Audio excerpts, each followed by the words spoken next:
he said very clearly, and he said he's repeated this often when people try to use it against him. He said, peacefully, you're going to do that. You're going to peacefully go and make sure that they hear your voices. So basically, he was encouraging his supporters to protest. Protesting is allowed in the United States of America. Their whole point was to have their voices heard. They were not trying to overthrow the people who are in position to make laws, which is Congress. Congress operates out of the Capitol building. So the reason that they march to the Capitol building as opposed to marching to the White House is the White House is where the president is, and that's where Donald Trump would be usually. The Capitol building is where Congress is, and they are the people who supported Trump were going to make their voices heard too. This is completely fine. There's nothing wrong with this.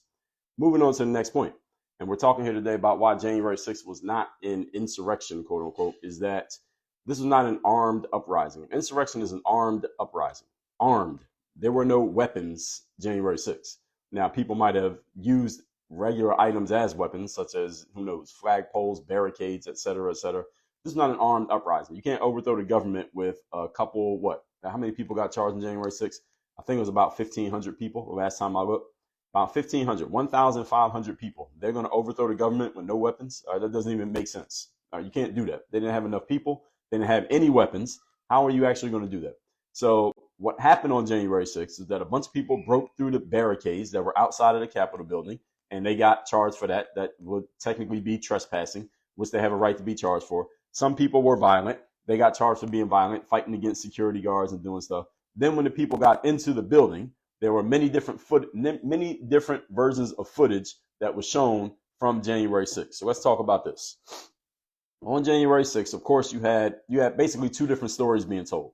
What some people call this is two movies on the same screen.